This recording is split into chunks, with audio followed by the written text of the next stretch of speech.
রক্ত দিয়ে যে স্বাধীনতা কিনেছি ওই স্বাধীনতা আবার বিক্রি করে দেব।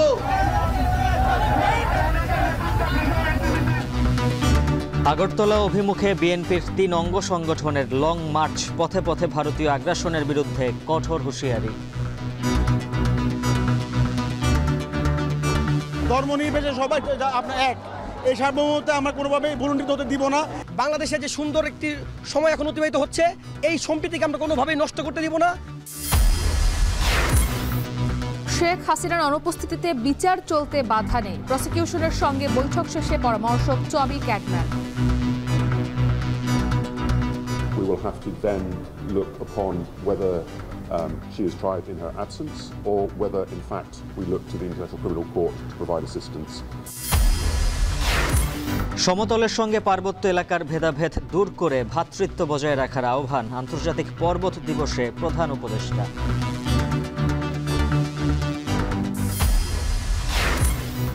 এবং নতুন আলু আসার পরও কমছে না দর, সরকারের শত চেষ্টাতেও নিয়ন্ত্রণহীন বাজার, ক্রয় সংক্রান্ত কমিটির বৈঠক।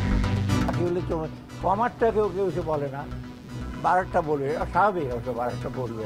আমরা চেষ্টা করছি যে আলুটা একটু চ্যালেঞ্জিং হচ্ছে আমাদের জন্য।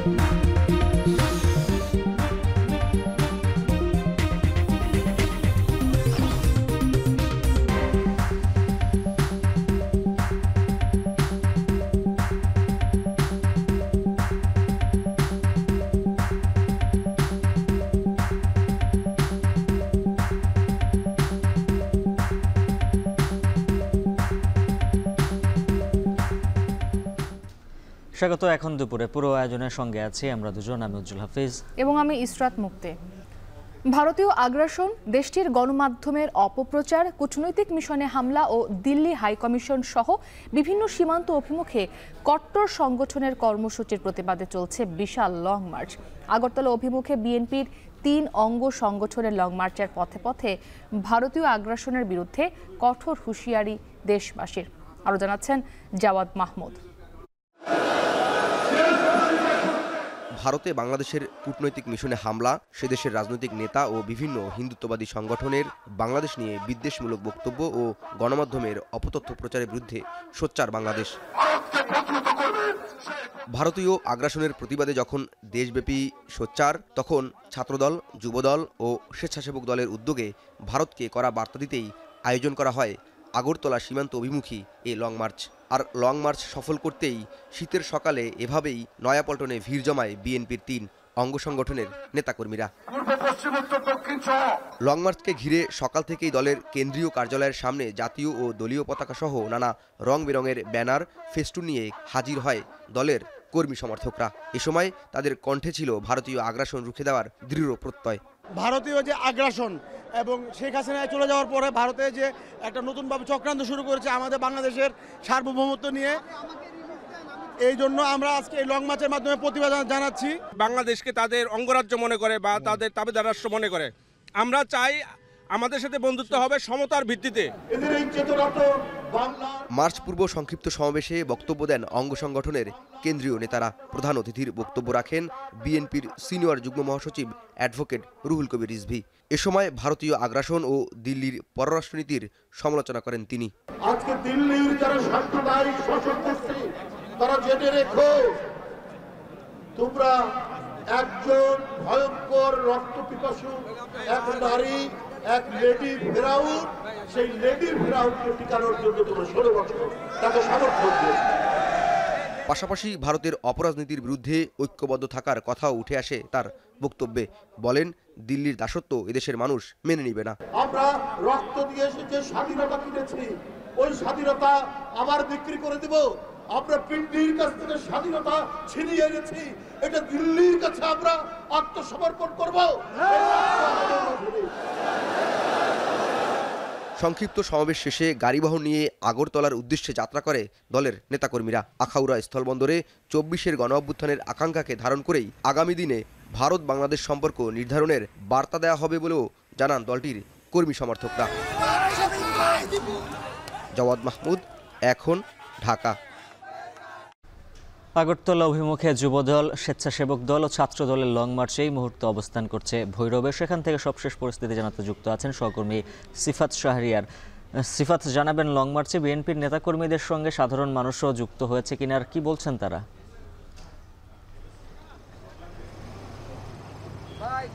আমরা সাধারণ মানুষও দেখেছি, পুরো পথ জুড়েই আমরা দেখেছি এই লং মার্চকে সফল করার জন্য বিএনপির যে নেতাকর্মীরা রয়েছে দুপথ ধরেই আমরা দেখেছি তারা প্ল্যাকার্ড, স্লোগান দিয়েছে, মিছিল করেছে এবং সেই সাথে ছাত্র জনতাও যুক্ত হয়েছে। যেহেতু এই লং মার্চটি জানেন ভারতের যে আগ্রাসন রয়েছে সেই আগ্রাসনের বিরুদ্ধে প্রতিবাদ হিসাবে এই লং মার্চ, এবং এই লং মার্চ আগে থেকেই ঘোষণা দেওয়া হয়েছে, পূর্ব ঘোষিত। ওই জন্য আমরা একেবারে বহরের সাথে আছি। এটি একটা বিশাল লম্বা বহর, যেখানে ঢাকা থেকে শুধু 1000 এর উপরে যে ব্যক্তিগত গাড়ি, কার সেটি এসেছে এবং পুরো পথ জুড়ে আমরা যেটি দেখেছি পথের আশপাশ থেকে, অর্থাৎ নারায়ণগঞ্জ, এবং আমরা এখন যখন ভৈরবে আছি এই এলাকার নরসিংদী এলাকার যে নেতাকর্মীরা রয়েছে, নেতাকর্মীরা যুক্ত ছিলেন পুরো পথ জুড়ে। নতুন নতুন যে গাড়িগুলো সেগুলো যুক্ত হয়েছে এবং আমাদের সামনেও আরও কিছু গাড়ি রয়েছে। কিছুক্ষণ আগে এখানে একটি পথসভা হয়েছিল, খুবই সংক্ষেপে এই পথসভাটি হয়েছিল। যেহেতু পুরো পথ জুড়েই নেতাকর্মীরা রয়েছেন, সেক্ষেত্রে এই সংক্ষিপ্ত পথসভা এখানে শেষ করেই তারা যেটি মূল উদ্দেশ্য, সেই বলা যায় আখাউড়ার উদ্দেশ্যে যে ভারতের আগ্রাসনের বিরুদ্ধে ঢাকা টু আগরতলা যে অভিমুখে যে লং মার্চ, সেটি উদ্দেশ্যে তারা এখান থেকে চলে গেছে এবং বাকি নেতাকর্মী অর্থাৎ আখাউড়ার আশপাশের যেই উপজেলাগুলো রয়েছে সেখান থেকেও নেতাকর্মীরা এসে যুক্ত হয়েছে। এবং এই পুরো পথ জুড়ে যেহেতু যানজটের একটি বিষয় রয়েছে, যেহেতু এই পথে এমনিতেই চাপ থাকে পণ্য পরিবহন এবং যাত্রীবাহী বাসের, সেক্ষেত্রে তার সাথে আরও এত বেশি গাড়ি যুক্ত হয়েছে, তাতে করে পথে পথে কিছুটা যানজট সৃষ্টি হচ্ছে ঠিকই। তবে নেতাকর্মী যারা রয়েছেন তারা চেষ্টা করছেন যাতে সেটি তারা স্বেচ্ছাসেবক হিসেবে কাজ করছেন এবং এখানে যাতে যানজট বড় ধরনের সৃষ্টি না হয় সেই দিকেও তারা লক্ষ্য রাখছেন।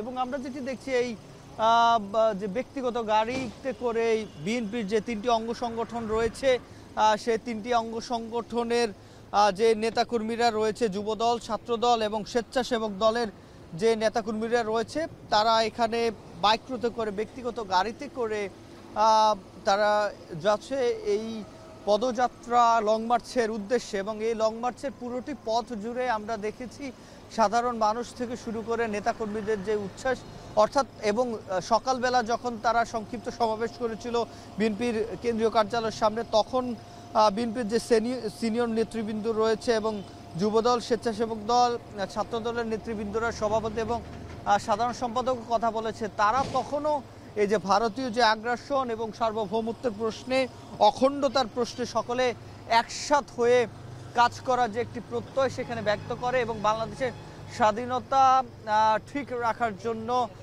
তাদের যে প্রত্যয় সেটিও ব্যক্ত করে। এবং আমরা যেটি দেখেছি পথে পথে আমরা নেতাকর্মীদের সাথে কথা বলেছি, তারাও একই সুরে মিলিয়েছেন যে দল মত নির্বিশেষে সকলে মিলে একসাথে হয়ে তারা কাজ করতে চায়, বাংলাদেশের স্বাধীনতা সার্বভৌমত্বের প্রশ্নে কোনো আপোষ করবে না, এমন একটিও কথা বলছে। এবং আজকের এই যে প্রতিবাদ যে সমাবেশ, সেটির এই যে আমার আশপাশে যে গাড়িগুলো দেখতে পাচ্ছেন, এই প্রত্যেকটি গাড়ি কিন্তু বিএনপি আর যে 3টি অঙ্গ সংগঠন রয়েছে সেই অঙ্গ সংগঠনের নেতাকর্মীদের।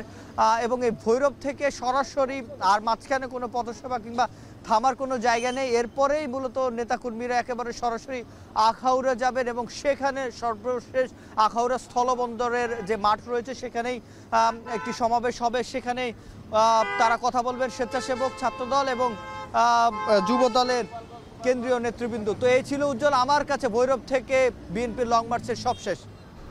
ভৈরবের পাশাপাশি আখাউড়া সীমান্ত অভিমুখে লং মার্চ করছে বিএনপি, সেই খবর জানবো সহকর্মী আইজুল সঞ্চয়ের কাছ থেকে। আইজুল সঞ্চয়, সেখানে সতর্ক অবস্থানে রয়েছে বিজিবির, পাশাপাশি লং মার্চের কি পরিস্থিতি সেটিও জানতে চাই।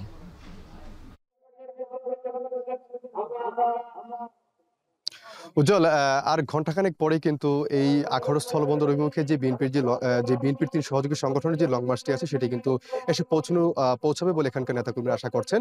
এবং এখন কিন্তু এই স্থলবন্দরের যে মাঠে আসলে যে সমাবেশের স্থল করা হয়েছে সেখানে যে স্থানীয় যে নেতৃবৃন্দরা আছে তারা কিন্তু নেতাকর্মীদের উদ্দেশ্যে কিন্তু এখন বক্তব্য রাখছেন এবং আশা করা হচ্ছে যে এই ঘণ্টাখানেক পরেই কিন্তু লং মার্চের গাড়িবহরটি আখাউড়া স্থলবন্দরে এসে পৌঁছাবে।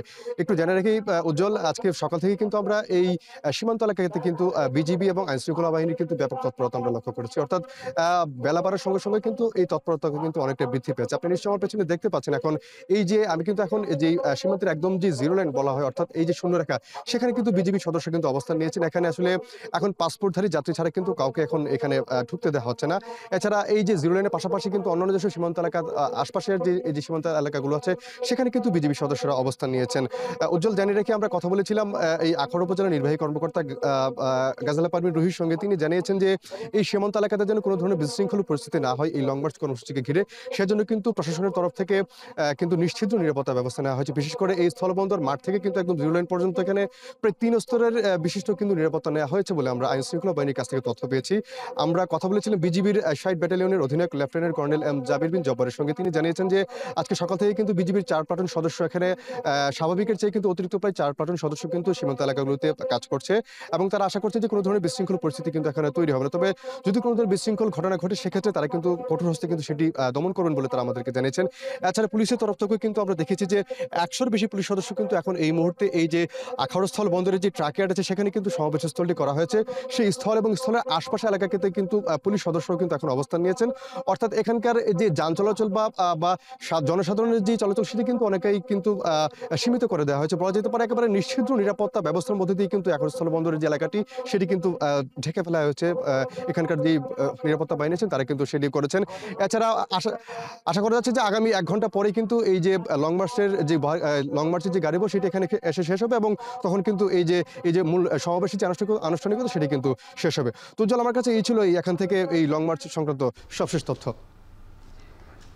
আগরতলা অভিমুখে বিএনপির লং মার্চের বিষয়ে সার্বিক তথ্য জানাচ্ছিলেন সহকর্মীরা।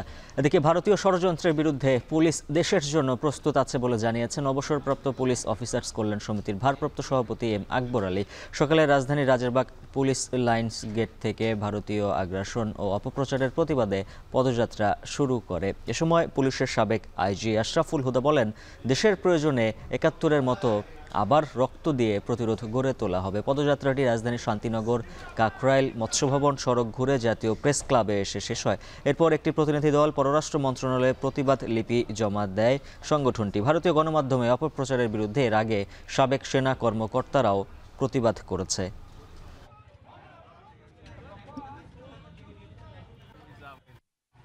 সেই 1971 সালের 25শে মার্চের প্রথম প্রহরে এই পুলিশ রাজারবাগ থেকে যেরকম প্রতিরোধ গড়ে তুলেছিল, সারাটি জীবন প্রয়োজন হলে আমরা আবার রক্ত দিয়ে সেই প্রতিরোধ আমরা অবশ্যই গড়ে তুলব। আমার প্রতিবেশী দেশে একটা বিতাড়িত একজন ব্যক্তি আছেন, তাদের নির্দেশনায় তাদের প্ররোচনায় এই দেশে একটা অস্থিতিশীল পরিস্থিতি সৃষ্টি করে এই দেশকে একটা জঙ্গি রাষ্ট্রে পরিণত করার জন্য হীন প্রচেষ্টা তারা করে যাচ্ছে। শেখ হাসিনার অনুপস্থিতিতে বিচার কাজ চলতে কোনো বাধা নেই। গণহত্যা নিয়ে আন্তর্জাতিক আদালতে যাওয়ার সুযোগ রয়েছে। ভারতের উচিত বাংলাদেশের আইনের প্রতি শ্রদ্ধা রেখে শেখ হাসিনার বিষয়ে পদক্ষেপ নেওয়া। বুধবার আন্তর্জাতিক অপরাধ ট্রাইব্যুনালের প্রসিকিউশন টিমের সাথে বৈঠক শেষে এমন মন্তব্য করেন ব্রিটিশ আইনজীবী ও আন্তর্জাতিক অপরাধ ট্রাইব্যুনালের রাষ্ট্রপক্ষের পরামর্শক টবি ক্যাডম্যান। জাহিদ হাসানের প্রতিবেদন। ৭১-এর মানবতা বিরোধী অপরাধের বিচারের জন্য ২০১০ সালে গঠিত হয় আন্তর্জাতিক অপরাধ ট্রাইব্যুনাল। সে সময় জামায়াতের অভিযুক্ত শীর্ষ নেতাদের আইনি সহায়তা দিতে যোগাযোগ করা হয়েছিল আন্তর্জাতিক অপরাধ আদালতের আইনজীবী টবি ক্যাডম্যানের সাথে। তবে তাকে আটকে দেয় তৎকালীন আওয়ামী লীগ সরকার। চলতি বছরের জুলাই আগস্টে ছাত্র জনতার আন্দোলনে সংঘটিত মানবতা বিরোধী অপরাধ ও গণহত্যার অভিযোগে সাবেক প্রধানমন্ত্রী শেখ হাসিনা সহ আওয়ামী লীগের শীর্ষ পর্যায়ের নেতাদের বিচার কাজ শুরু হয়েছে। এবার আন্তর্জাতিক অপরাধ ট্রাইব্যুনালে রাষ্ট্রপক্ষকে আইনি সহায়তা দিতে আমন্ত্রণ জানায় অন্তর্বর্তী সরকার। আমন্ত্রণে সাড়া দিয়ে বাংলাদেশে আসেন ব্রিটিশ এই আইনজীবী। বুধবার আন্তর্জাতিক অপরাধ ট্রাইব্যুনালে প্রসিকিউশন টিমের সাথে বৈঠক শেষে তার অভিব্যক্তি জানাতে সাংবাদিকদের সঙ্গে কথা বলেন টবি ক্যাডম্যান। শুরুতেই ট্রাইব্যুনালের কাজের অগ্রগতিতে সন্তুষ্টি প্রকাশ করে বলেন, ভারতের উচিত আইনের প্রতি শ্রদ্ধাশীল থেকে শেখ হাসিনার বিষয়ে পদক্ষেপ নেয়া। তাকে আইন অনুযায়ী ফেরত আনারও সুযোগ রয়েছে। I've had the opportunity to discuss with the investigators and the prosecutors this morning. I'm hugely impressed with the work that they've done. The work has been done to a very high professional standard. ট্রাইব্যুনালের সংশোধিত আইনে বিচার কাজ স্বচ্ছভাবে করা সম্ভব। প্রয়োজনে আরও সংশোধনী আনা যাবে বলে মনে করেন এই ব্রিটিশ আইনজ্ঞ। The ICT Act has gone through some amendments with a view to ensuring that international standards are maintained, the highest standards are maintained, and that any investigation, prosecution and trial আন্তর্জাতিক মানদণ্ড বজায় রেখে ট্রাইব্যুনালের বিচার কাজ করা হচ্ছে। যেসব দেশ মৃত্যুদণ্ড সমর্থন করে না তাদের সঙ্গেও বাংলাদেশের বাস্তবতা নিয়ে আলোচনা হচ্ছে বলে জানান টবি Cadman. Obviously there is an extradition treaty between Bangladesh and India, but we also are aware of what has been stated so far. I don't want to prejudge what India is going to do, but of course it is the role of the Chief Prosecutor and this office to ensure that charges are brought, that an extradition request is made, and obviously if extradition is refused, we will have to then look upon whether she is tried in her absence or whether in fact we look to the International Criminal Court to provide assistance in trying her. আর ট্রাইব্যুনালের প্রধান prosecutor বলেন, আসামি পক্ষ চাইলেও বিদেশি আইনজীবী নিয়োগ করতে পারবেন। অতীতে যে ভুলগুলো হয়েছে সেগুলো যাতে আর কখনো না হয় এবং ফ্রি, ফেয়ার এবং ইম্পার্শিয়াল একটা ট্রায়াল যাতে হয়, আন্তর্জাতিক মহলের কাছে গ্রহণযোগ্য একটা বিচার হয়, সেই ব্যাপারে তিনি প্রসিকিউশন এজেন্সিকে তিনি অ্যাডভাইস করবেন। জুলাই আগস্টের গণহত্যার মামলায় শেখ হাসিনা সহ তার সরকারের সাবেক মন্ত্রী, এমপি, অর্ধশতাধিক নেতা, আমলা, সামরিক ও পুলিশ কর্মকর্তার বিরুদ্ধে পরোয়ানা জারি ও গ্রেফতার দেখানো হয়েছে। জাহিদ হাসান, এখন, ঢাকা। সচিব পর্যায়ে বৈঠকে দিল্লিকে স্পষ্ট জোরালো বার্তা দিয়েছে ঢাকা, এমনটাই বলছেন আন্তর্জাতিক সম্পর্ক বিশ্লেষকরা। তাদের মতে সাম্প্রদায়িক ঘটনায় ভারতের কাছে যৌক্তিকভাবে নিজেদের অবস্থান তুলে ধরেছে বাংলাদেশ। এই বৈঠককে দুই দেশের নতুন কূটনৈতিক যাত্রাও বলা হচ্ছে, যদিও ভারত কি ব্যবস্থা নেয় তার জন্য অপেক্ষা করতে হবে। আরও জানাচ্ছেন নাইমাবির। 5 আগস্ট গণঅভ্যুত্থান পরবর্তী ধর্মীয় উস্কানি, আগরতলায় কূটনৈতিক মিশনে হামলা সহ নানা কারণে বাংলাদেশ ভারত সম্পর্ক যখন তলানিতে, তখনই ঢাকায় হয়ে গেল দুদেশের মধ্যকার সচিব পর্যায়ের বৈঠক। প্রায় 2 ঘন্টার বৈঠকে উঠে আসে দুদেশের স্বার্থ সংশ্লিষ্ট বিষয়গুলো। বৈঠকে ভারত থেকে ঢাকা দিল্লি সম্পর্ক এগিয়ে নিতেই আগ্রহ দেখানো হয়। বলা হয়, ব্যবসা বাণিজ্য, যোগাযোগ ও উন্নয়ন প্রকল্পগুলো নিয়ে অন্তর্বর্তী সরকারের সাথে নিবিড়ভাবে কাজ করতে চায় তারা। আর সংখ্যালঘুর নিরাপত্তা নিয়ে জানানো হয় উদ্বেগ। India desires a positive, constructive and mutually beneficial relationship with Bangladesh. We have always seen in the past and we continue to see in the future. ঢাকার পক্ষ থেকে বলা হয়, বাংলাদেশ তার অভ্যন্তরীণ বিষয়ে অন্য দেশের হস্তক্ষেপ চায় না। ভারতের গণমাধ্যমে মিথ্যা তথ্য প্রচার হচ্ছে, সেই বিষয়ে পদক্ষেপ নিতেও বলা হয়। জানিয়ে দেয়া হয়, শেখ হাসিনার ভারতে বসে দেয়া বক্তব্য পছন্দ করছে না বাংলাদেশ। সীমান্ত হত্যা বন্ধ, পণ্য আমদানি রপ্তানি নিরবিচ্ছিন্ন করা, বন্যার পূর্বাভাস দেয়া, অভিন্ন নদীর পানির ন্যায্য হিস্যা ও দুদেশের অমীমাংসিত বিষয়গুলো নিষ্পত্তিতে জোর দেয় ঢাকা। সংখ্যালঘুদের প্রতি কথিত বৈরী আচরণ নিয়ে ভারতীয় গণমাধ্যমে অপপ্রচার, মিথ্যা তথ্য এবং বিভ্রান্তিকর বয়ান রয়েছে। সে বিষয়ে আমরা ভারত সরকারের প্রতি দৃষ্টি আকর্ষণ করে এ বিষয়ে যথাযথ পদক্ষেপের অনুরোধ জানিয়েছি। সব মিলিয়ে বৈঠকে ভারতকে যেসব বিষয়ে স্পষ্টভাবে জানিয়েছে ঢাকা, সেগুলোকে বাংলাদেশের জোরালো অবস্থান বলছেন আন্তর্জাতিক সম্পর্ক বিশ্লেষকরা। তাদের মতে ভারতকে কখনো বাংলাদেশের কোনো সরকার এমনভাবে বলেনি। সাধারণত ভারতের সাথে কূটনৈতিক বৈঠকগুলোতে আমরা এগুলোর আগে কখনো বলতে দেখিনি। সেটি হলো যে ভারতের বাংলাদেশের অভ্যন্তরীণ বিষয়ে আমরা কোনো বহিঃশক্তির হস্তক্ষেপ এটা পছন্দ করি না এবং এটা আমরা মেনেও নিব না। এই যে মেসেজটা, এটার মানে হলো এই যে আমাদের সিদ্ধান্ত আমরা নিব, স্বাধীনভাবেই নিব। এটি আমার মনে হয় একটা শক্ত অবস্থান ভারতের প্রতি আমাদের, এবং আমাদের একটা শক্ত মেসেজ। মনে হচ্ছিল যে বাংলাদেশ এখানে থেমে থাকবে না, তো আমার মনে হয় এটা শুরু। কারণ ভারতের মতো একটা হিজেমনিক রাষ্ট্রের সামনে বাংলাদেশ যে এখন মাথা উঁচু করে কথা বলতে পারছে, এটা প্রথম ধাপ। এরপর হবে এটার অ্যাকচুয়ালাইজেশন। যখন বাস্তবায়ন ঘটবে তখন আস্তে আস্তে বাংলাদেশ কিন্তু তার নিজের পায়ে দাঁড়াবে এবং তার শক্তিকে জানান দিবে। এই বৈঠককে দুদেশের নতুন কূটনৈতিক যাত্রাও বলা হচ্ছে, যাকে বাংলাদেশের পক্ষ থেকে বলা হচ্ছে সমতা ও ন্যায্যতার সম্পর্ক। জুলাই আগস্টের ঘটনার পরে বলতে গেলে কূটনীতি থেকে সরে গিয়েছিল। দুই দেশের সম্পর্কের মধ্যে এমন একটা অবস্থা হয়ে গিয়েছিল যে দেখা যাচ্ছে ব্যবসা বাণিজ্য সবগুলোই ক্ষতিগ্রস্ত হচ্ছিল। সেটা থেকে তারা দুই দেশে মনে করলো কূটনীতির মধ্যে যাওয়া দরকার, এবং তারপর থেকেই আমরা দেখলাম যে পররাষ্ট্র সচিব ভারতের সেও বাংলাদেশে আসার জন্য কথা বললে এবং আসলো, মিটিংও হলো। অন্য কথায় দুই দেশ এখন কূটনীতির মধ্যে তারা রাজি হয়ে গেল। গেল 15 বছর বাংলাদেশ ভারত সম্পর্ক একতরফা উল্লেখ করে এই বিশ্লেষক বলছেন, সমতা আনতে না পারলে দুদেশের সম্পর্ক টেকসই হবে না। কেন আমরা ট্রানজিটকে বলছি একতরফা হচ্ছে, এই আমি সবসময় বলে এসেছি যে যে কোনো সম্পর্ক যখন একতরফা যদি হয়, বিশেষ করে এই ট্রানজিট কানেক্টিভিটির ব্যাপারে, সেটা কিন্তু টেকসই হয় না। কারণ দুই দেশের জনগণ যদি লাভ না করে, ওটা একসময় না একসময় বাধা আসবেই।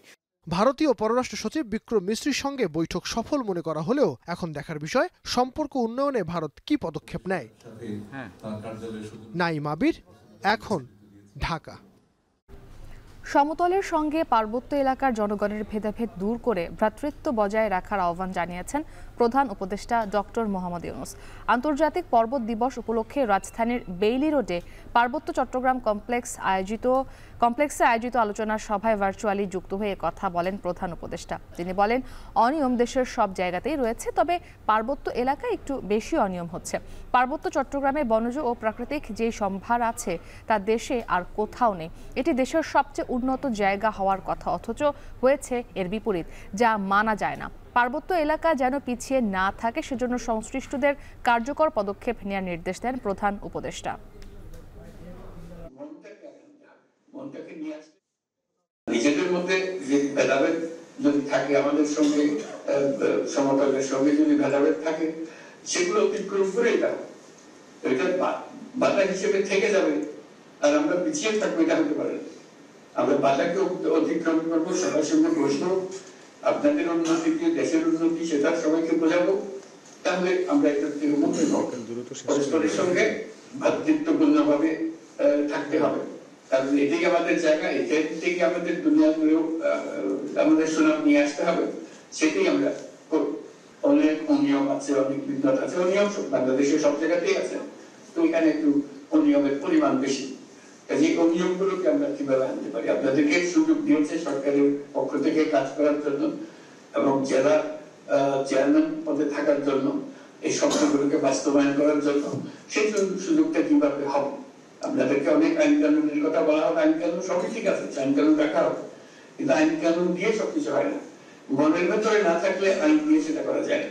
আমরা আগামী মাসে, জানুয়ারি মাসে একটা তারুণ্যের উৎসব বলে একটা উৎসব করতে যাচ্ছি, তো সেখানে আপনাদের একটা বিশেষ ভূমিকা পালন করতে হবে, আপনাদের তরুণদের সামনে নিয়ে আসতে হবে। বিরতির পর স্বাগত। দেখছেন এখন দুপুর। বাজার নিয়ন্ত্রণে সরকারের নেয়া পদক্ষেপের প্রভাব পড়েছে কিছুটা, তবে সব পণ্যের দাম একসাথে কমা সম্ভব নয়। বাজার স্থিতিশীল আছে, তবে স্বাভাবিক রাখা কিছুটা চ্যালেঞ্জিং, বলছেন অর্থ উপদেষ্টা ডক্টর সালেউদ্দিন আহমেদ। সকালে ক্রয় সংক্রান্ত উপদেষ্টা পরিষদের বৈঠক শেষে তিনি আরও বলেন, জিনিসপত্রের দাম মানুষের ক্রয় ক্ষমতার মধ্যে রাখতে চেষ্টা করে যাচ্ছে সরকার। কিছুদিন পরেই পারচেজ বৈঠক করা হয় আমদানি পণ্য সরবরাহ ঠিক রাখতে। অর্থ উপদেষ্টা বলেন, সব জিনিসের দাম একসাথে কমানো সম্ভব না, মানুষকেও এটা মেনে নিতে হবে। আলুর দাম নিয়ে কিছু চ্যালেঞ্জ হয়েছে। ক্রয় সংক্রান্ত বৈঠকে তেল, মসুর ডাল, এলএনজি কেনার সিদ্ধান্ত হয়েছে, যার প্রভাব বাজারে পড়বে। বৈঠকে নতুন বছরের বই কেনা প্রসঙ্গেও সিদ্ধান্ত হয়।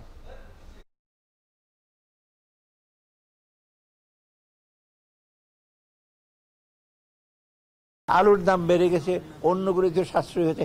একটা জিনিস একটা মানুষ একটা বাজেটের দিকে দেখেন, আপনি 1000 টাকা নিয়ে যান, কোনোটা একটু বেশি হবে, কোনোটা কম হবে, কোনোটা দাম কমবে।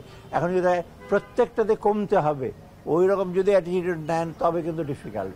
বাজার এমন একটা জিনিস, একটা কমবে একটা বাড়বে। আমি যে বলে আজকে বাজার করলাম, আমি যদি নিজে বাজার কালকে সকালে দেখে একটা কমেছে একটা বেড়েছে, তখন বাসায় গিয়ে বলে একটা বেড়ে গেছে, বাকি হলে কমারটা কেউ কেউ এসে বলে না। নতুন আলু ওঠার পরও তেমন প্রভাব নেই দরে। প্রশাসনের নজরদারিতেও আলুর বাজার নিয়ন্ত্রণের গতি ধীর। আলুর বাজারের সবশেষ খবর জানাতে আমাদের সঙ্গে রাজধানীর কারওয়ান বাজার থেকে যুক্ত হয়েছেন সাজিদ আরাফাত। সাজিদ, কারওয়ান বাজার এই মুহূর্তে আলুর দরদাম কেমন দেখছেন জানাবেন। একই সঙ্গে নতুন আলুর সরবরাহ সেখানে স্বাভাবিক রয়েছে কিনা?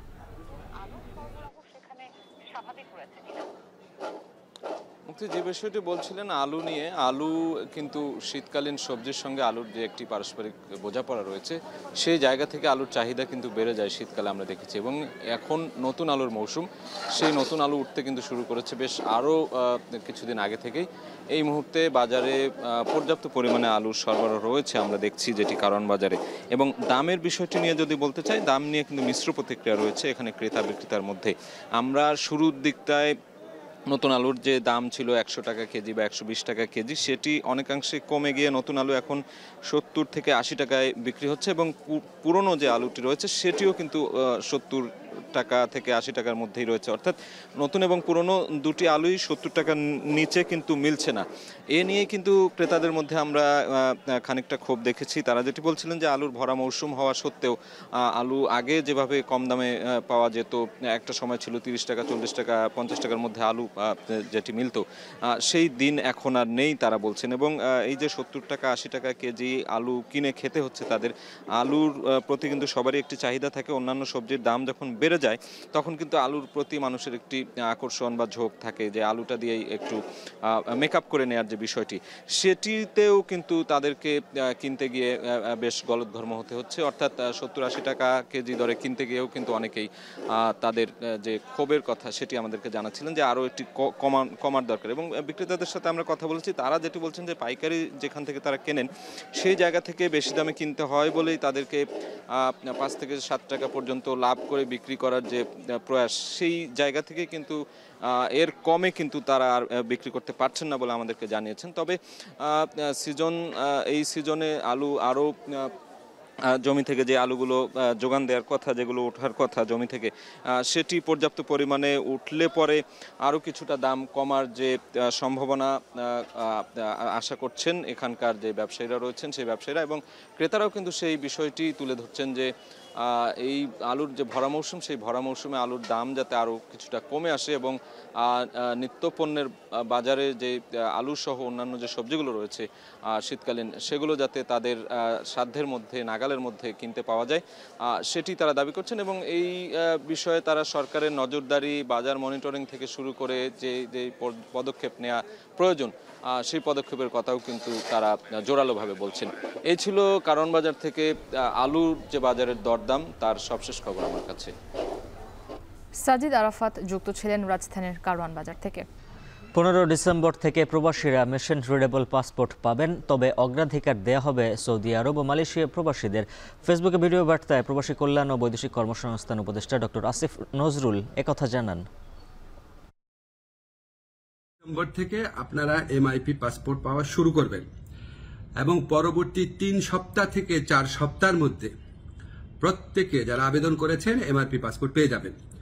তো প্রথম প্রায়োরিটি দেওয়া হচ্ছে সৌদি আরবে এবং মালয়েশিয়াতে আমাদের যে ভাই বোনরা আছেন ওনাদেরকে, এবং এরপর আপনার যেই সমস্ত কান্ট্রিতে ডিমান্ড বেশি তাদের ক্ষেত্রে একটু প্রায়োরিটি দিয়ে এই সমস্যাটা 3 থেকে 4 সপ্তাহের মধ্যে সমাধান করা হবে। জুলাই অভ্যুত্থানে ঢাকা কলেজের অবদান শীর্ষক আলোচনায় বক্তব্য রাখছেন বৈষম্য বিরোধী ছাত্র আন্দোলনের আহ্বায়ক হাসনাত আব্দুল্লাহ। আমরা সরাসরি যুক্ত হচ্ছি সেখানে। এই কলমগুলো ফ্যাসিবাদের সমর্থনে এতদিন পর্যন্ত লিখে গিয়েছে। আমাদের ক্রোধ রয়েছে সেসব বিচারকদের প্রতি যেদিন ইনসাফের পরিবর্তে জুলুম লেখা হয়েছে, যেসব বিচারকের কলম দিয়ে মজলুমের গলায় ফাঁসি লেগেছে। আমাদের ক্রোধ রয়েছে সেসব শিক্ষকদের প্রতি, যেসব শিক্ষকদের ক্লাসরুমের পরিবর্তে যেসব শিক্ষকরা প্রহসনের শান্তি সমাবেশে গিয়ে ফ্যাসিবাদের পক্ষে সমর্থন উৎপাদন করেছে। আমাদের ক্রোধ রয়েছে সেসব আমলাদের প্রতি, যেসব আমলারা এই ফেসিবাদকে টিকিয়ে রাখতে ব্যাঙ্গার হিসেবে কাজ করেছে। আমাদের ক্রোধ রয়েছে সেই সব ব্যবসায়ীদের প্রতি, যেসব ব্যবসায়ীরা 27শে July mother of terror Sheikh হাসিনার কাছে গিয়ে উন্নয়নের বায়াত নিয়ে এসেছে। আমাদের ক্রোধ রয়েছে সেসব পুলিশের প্রতি, যেসব পুলিশ জনগণের টাকায় ফেসিবাদকে দুমড়ে মুচড়ে দেওয়ার জন্য যে অস্ত্র কেনা হয়েছে, সেই অস্ত্র ত্যাগ করা হয়েছে নিরস্ত্র জনগণের প্রতি। জুলাই অভ্যুত্থানে ঢাকা কলেজের অবদান শীর্ষক আলোচনায় বক্তব্য রাখছিলেন বৈষম্য বিরোধী ছাত্র আন্দোলনের আহ্বায়ক হাসনাত আব্দুল্লাহ। আমরা সরাসরি ছিলাম সেখানে, দেখছেন এখন। জামাতে ইসলামের আমির ডক্টর শফিকুর রহমান বলেছেন, জুলাই আগস্ট বিপ্লবে জাতির বিরুদ্ধে তৎকালীন সরকার রীতিমতো যুদ্ধে নেমেছিল। দেশে ন্যায় বিচার প্রতিষ্ঠা করতে হলে সুষ্ঠু নির্বাচনের মাধ্যমে রাজনৈতিক সরকার গঠন করতে হবে। সকালে রাজধানীতে এক অনুষ্ঠানে কথা বলেন তিনি। বিদেশের মাটিতে আন্দোলন করতে গিয়ে অনেকে জেল জুলুম হয়রানির শিকার হয়েছেন।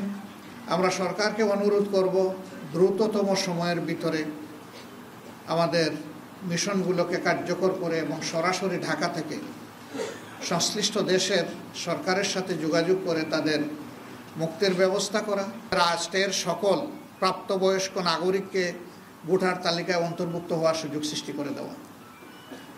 দ্বিতীয়টি হচ্ছে, বিগত সরকার জুলুম করে বহু জায়গায় তৎকালীন বিরোধী দলে যারা ছিলেন তাদের এলাকাগুলোকে টার্গেট করে আসন সংখ্যা কমিয়ে দিয়েছে, আসন পুনর্বিন্যাসের নামে জুলুম করেছে। এগুলাকে আবার পুনর্বিন্যাস করা লাগবে।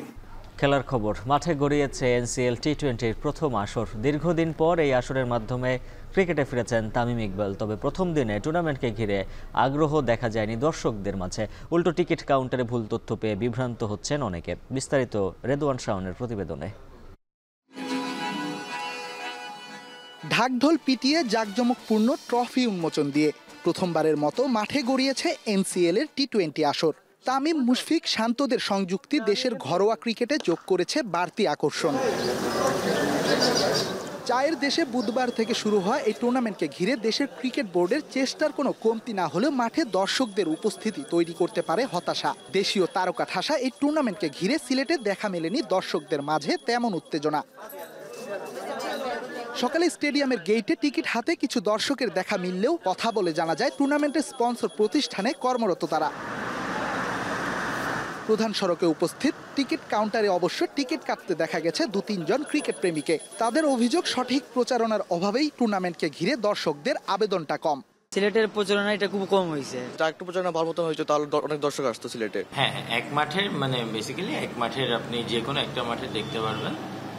একে তো দর্শক কম, তার মাঝে টিকিট কাউন্টারে দায়িত্বে থাকা ব্যক্তিদের ভুল তথ্যে বিভ্রান্তিকর পরিস্থিতিতে পড়ছে দর্শকরা। আর আউটারের কোনো এক টিকিটে যে কোনো একটি ভেন্যুতে দেখা যাবে ম্যাচ, চাইলেই যাওয়া যাবে না 2 ভেন্যুতে। কাউন্টার থেকে দেয়া এই তথ্যের পর দর্শককে বিপাকে পড়তে দেখা যায়। তথ্যের সত্যতা যাচাই করতে বোর্ডের টুর্নামেন্ট কমিটির দায়িত্বে থাকা মিনহাজুল আবেদিন নান্নুর সাথে যোগাযোগ করা হলে তিনি জানান, বোর্ড থেকে দেয়া হয়নি এমন কোনো নির্দেশনা। দর্শকরা চাইলেই দেখতে পারবেন 2 ভেন্যুতে খেলা।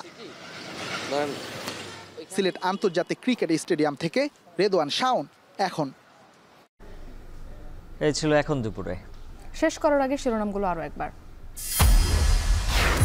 রক্ত দিয়ে যে স্বাধীনতা কিনেছি, ওই স্বাধীনতা আবার বিক্রি করে দেব।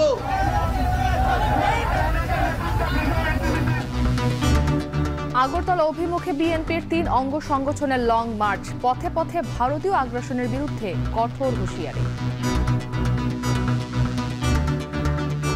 ধর্ম নির্বিশেষে সবাই আপনার এক, এই সার্বভৌমত্বে আমরা কোনোভাবেই ভুলুণ্ঠিত হতে দিব না। বাংলাদেশের যে সুন্দর একটি সময় এখন অতিবাহিত হচ্ছে, এই সম্প্রীতিকে আমরা কোনোভাবেই নষ্ট করতে দিব না। শেখ হাসিনার অনুপস্থিতিতে বিচার চলতে বাধা নেই। প্রসিকিউশনের সঙ্গে বৈঠক শেষে পরামর্শক টবি Cadman. We will have to then look upon whether she is tried in her absence or whether in fact we look to the International Criminal Court to provide assistance. সমতলের সঙ্গে পার্বত্য এলাকার ভেদাভেদ দূর করে ভ্রাতৃত্ব বজায় রাখার আহ্বান আন্তর্জাতিক পর্বত দিবসে প্রধান উপদেষ্টা।